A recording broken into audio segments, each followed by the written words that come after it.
our most anticipated PC games of 2017. I want to start with Mass Effect Andromeda. Again, this isn't the only platform it's releasing on, but I think it's the one that like most of us will play it on, just in terms of graphical fidelity and whatnot. Jake, you're a huge Mass Effect fan. What are you excited for most with Andromeda? I am most excited for a return to sort of the RPG roots that the series was kind of known for. It sounds like they're taking that and they're expanding on that even bigger. Like the planet diversity is there's a lot more There's a lot more diverse planets. There's a lot more room to explore. The Mako isn't back. But there's a ground vehicle you can use to explore. I'm super excited for this game. I can ramble about this for a long time. Yeah. So for those who haven't been following it feverishly, you play as either Sarah or Scott Ryder.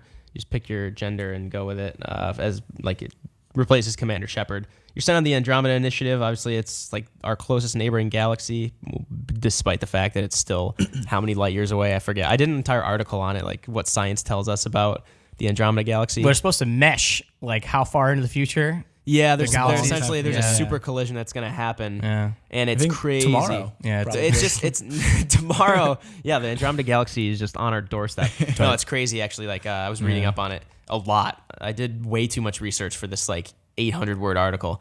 But apparently, when these galaxies start colliding and absorbing each other, the suns will form a black hole at the center. But each individual planet in the solar system is so far apart from the next, they won't collide at all. In fact, like it won't even affect each other that much. The gravitational pull won't affect. So it'll just be this massive galaxy that's formed. And then everything will get sucked into the black holes and then shot into like other dimensions, essentially, like at such high speeds and distances that like they're not going to be planets anymore. They're going to be these rocks floating in there. So Earth itself will just be like, I'll survive. You guys probably won't. But no, I was kidding. They're serious. But yeah, also like a big difference with, like you said, they're going back to RPG roots. The first Mass Effect did have more of those as opposed to like 2, which was kind of RPG / third-person cover-based shooter, which 3 I felt went more toward action cover-based shooter. Yeah, I mean, they did bring back some of the RPG elements with 3, but it was like it had like giant set pieces, the explosions and stuff like that. Yeah. But what makes Mass Effect, at least why I love Mass Effect so much, are the quiet moments, like when you're on your ship, when you're talking to people, and it sounds like they are doubling down on that. Like there's different, I mean, you're going to have, there's like the ship, the Tempest, which you can explore. And then there's another ship, the Ark, which is sort of like the hub area in this game.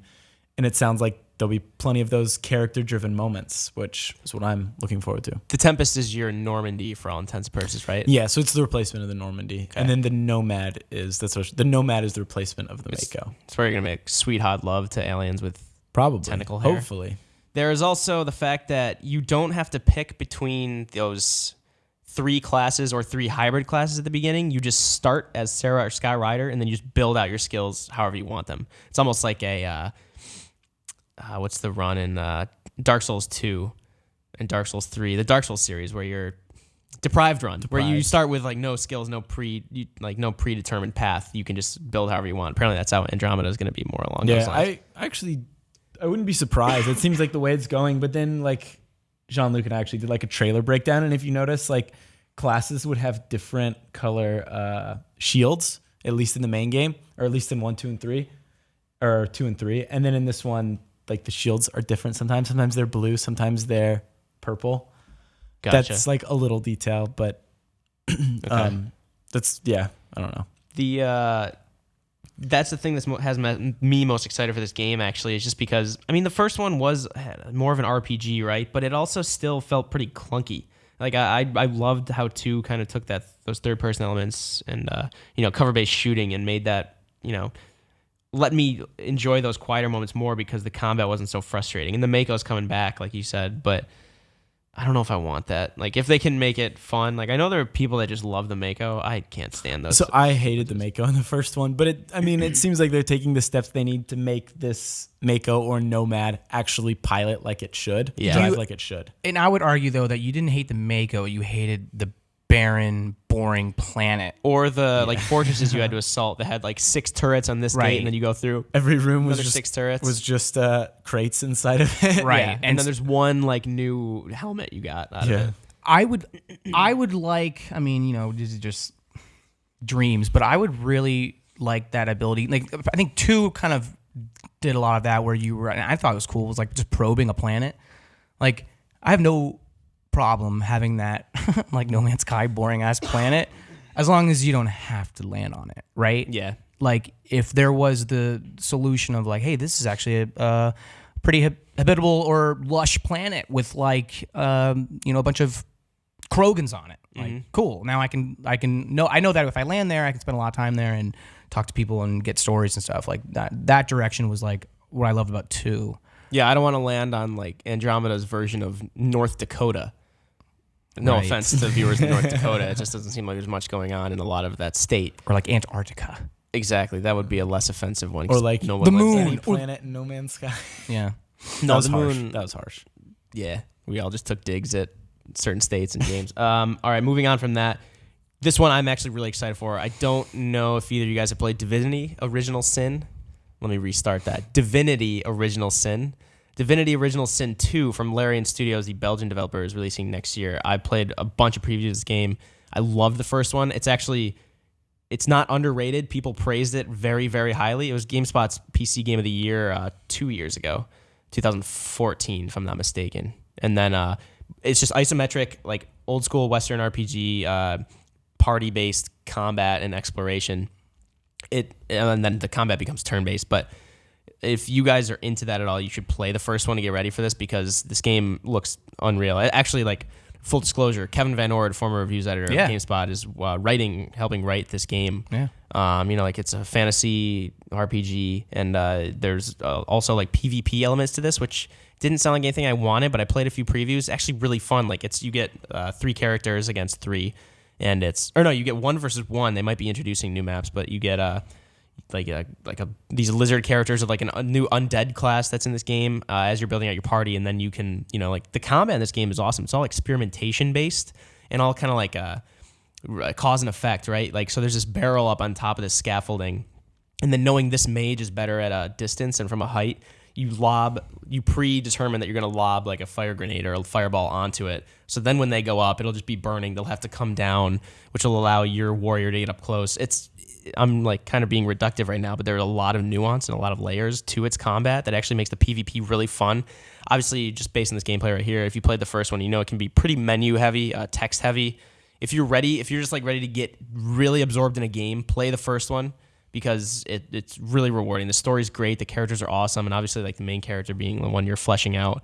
2 looks fantastic, and I cannot wait for this. It is slated for 2017, but I hope it comes very soon. Anyway, do you guys have any thought? You don't have any thoughts about Divinity? I don't think you played it. I'll keep pimping it if you want. No. Yeah. I mean, that sounds I'm really cool. excited for that game. It looks great. It Awesome. Plays great from what I played. Pyre, Supergiant Games of Bastion and Transistor fame. It's their newest game. It looks like a football game at first, but it's also an RPG. It's also this third-person adventure. Pretty fun from when I played. Have you guys gotten hands-on with it at all? No, I've seen a lot of it. I mean, stylistically and its art style, it looks wild and like just wacky and not wacky, I would say, but very original. Yeah, you can't so really different from the other stuff. Yeah, you can't really like point at any kind of era. Almost, I don't even know what it is. When I'm trying to describe the genre to people, I say imagine a turn-based combat RPG where the combat is fantasy football. And a big space in between those words. Where the combat is football set in a fantasy world, not fantasy football. You're not fucking like getting together to draft people. You get 3 characters to begin with. I think it expands later, but of course, like there's a small one who's really good at dashing, has extra dash, and then you're just passing this ball around, trying to get it into the other players, like end zone for all intents and purposes. But then the maps become more intricate. It turns out it's like this tournament to like free yourself from slavery. So it has like that gladiator aspect, right? It's like Russell Crowe trying to open his shackles and whatnot. But then you have like this huge story in between. You have this camp you go to upgrade your characters and kind of build new items and whatnot. The RPG elements in between. The writing, the art style's gorgeous. Like even just these characters that pop up during the dialogue look amazing. You could definitely tell it's like inspired by Transistor and Bastion. And you know what really threw me off in a really great way? That was the music. I found the music like to have a very like interesting contrast with like everything that was going on, because it has a very like fantasy element to it, But like I remember hearing like almost like a rock distorted bass groove that was just it made it feel like a Space Frontier type of style. Yeah, and it's weird because you see one of the more intricate maps here, and you have like the large character, you have the main one in the middle, you have the smaller one that scampers around. It becomes a little more, it's like rock, paper, scissors at first and how you attack someone with a ball or defend from it. But then it becomes more about kind of the overarching structure of the game is really appealing to me because these bite-sized, the actual combat or the actual events, what you want to call them, sporting events, that's like the bite-sized things that you just really learn the intricacies of a pretty simple game like Gwent or, like chess, which seems simple at first, but then you realize how complicated it can be. But then you have this like overarching RPG, and it's not open world. You're going from point to point along a map from what I remember. And that's where like the, like Umbrella story comes into play and kind of contextualizes it all and makes it memorable from a story narrative perspective. I can't really explain it much better than that. It's weird. You have to like play it like right here. So you're lining up a power blast. You get the ball and you just have to carry it to their end zone without them stopping you. It's a really, really fun game. Animation looks so freaking cool. It's like Transistor itself was almost hard to describe too of how they approach turn-based combat and whatnot. But yeah, Pyre, I can't wait for this. Supergiant Games, they haven't ever made anything less than great. So I'm looking forward to that. Last thing I want to touch on for PC title in 2017 is one that's been ongoing for quite a while. But Rob, you finally just dug in recently to Star Citizen. I think because of No Man's Sky and Elite Dangerous kind of piqued interest in this. I played a demo at Gamescom. Yeah. I'm kind of looking forward to seeing what content they come out with, see how much closer they're getting to the ideal vision that we all have of it. Yeah. Like the first person shooting, the gravitational, like zero G combat in outer space, finding this hover bike going onto a planet to help your friends fight this pirate base all seamlessly, it just becomes such a buzzword recent months. But I'm looking forward to it. I don't know. Do we know like specifically? So yeah, I mean, sometime 2017, right? This talk right now should be like a grain of salt, just because it's like definitely like you can definitely say it's not coming out next year. But former GameSpot video producer Josh Shaw and I played it the other day, and what they are doing is they're about to launch. God dang, I can't remember the patch number, but it's supposed to address a lot of the main issues of that game, which is, for me, having played it, it's just the optimization. I mean, you're looking at like just like 10 frames a second. Like it is almost unplayable. But what is that? I mean, I think a lot of people don't understand or are unsure. They've gone pretty far so far, I would say. Like you can do a lot of cool stuff. You get a general idea. I mean, by no means is this even close to done, I don't think, but yeah, just to say what you were saying is I don't know what the update will exactly bring, but I'm pretty sure it's the ability to do like 2 to 3 missions with your friends. Like basically meet up with them at different locations across, I believe, just maybe a solar system. More space stations to explore, which will give you many more missions in update 3.0. 3.0, which is not released yet, but that's the one I saw at Gamescom, and they showed me it like. There were a few technical hitches. I remember I wrote a really extensive preview about it, but there were a few technical hitches. But that was the thing they were worried about, was the fact that this character like wasn't holding a glass correctly. It didn't look real. That's what they're worried about at this point. They're just fine tuning it. The connection looked great. Granted, it was all in one room. Might have been LAN at that point. You were seeing like a Chris Roberts and like 3 people from Cloud Imperium Games were showing me the demo. Okay. And it was like, so the 2 people on the monitors over here, someone on the main one, and they were showing me like these 2 woke up on the space station. These 2 were already fighting these pirates down on this planet. Yeah. I forget how long away. And of course, the light speed jumps are real time. Not our real time, but in the game, like the light speed jumps are like calculated, so they will actually take, like if they're going however many light years, it'll still take 10 minutes to get there if you're going that far, but they were in like a neighboring star cluster or something. So it didn't take that long. So they got there, saw this, defunct pirate ship up in orbit around this planet where they're 2 co-op teammates, all in the same instance, like already in a co-op game, but not in the same planet, in the same area. They saw, like, knew they were on the planet. They were talking to each other. They got this hover bike off this ship after killing a few pirates, brought their ship down, and then ejected the hover bike over the atmosphere. And then they landed on the hover bike, and then it just started careening out of control. And Chris Roberts saying, when it's ready, that will not happen. But It was still cool, because then they just went to the pirate base and helped them out. These 2 had been fighting for like 20 minutes, and the other two started, like woke up, grabbed the mission from the guy while these two were already in the planet. And Yeah. So that just like, like that mission spanning the galaxy or spanning that solar system at least just sounds so cool to be in a co-op game. But you were on Jupiter, I was on, I don't know, Mercury. Yeah. I'd be burning alive, but let's not get into the science. Yeah, that's really where it's at right now. It's just like a couple of disjointed pieces.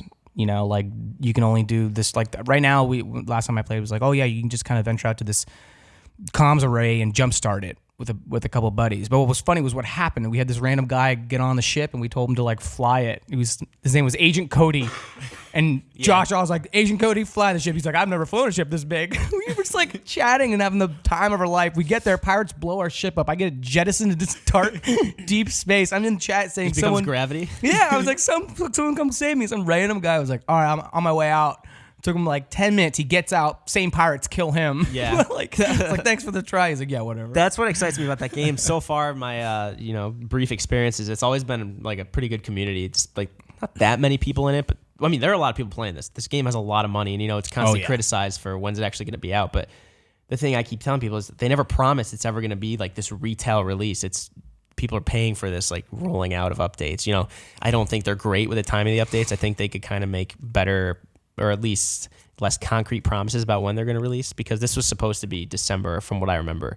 Now it's not out yet, but hopefully in the next few months, like 2017 will be, Star Citizen will be closer to realizing what that ideal vision is that we all have for it. I'm sure Chris Roberts has for it too.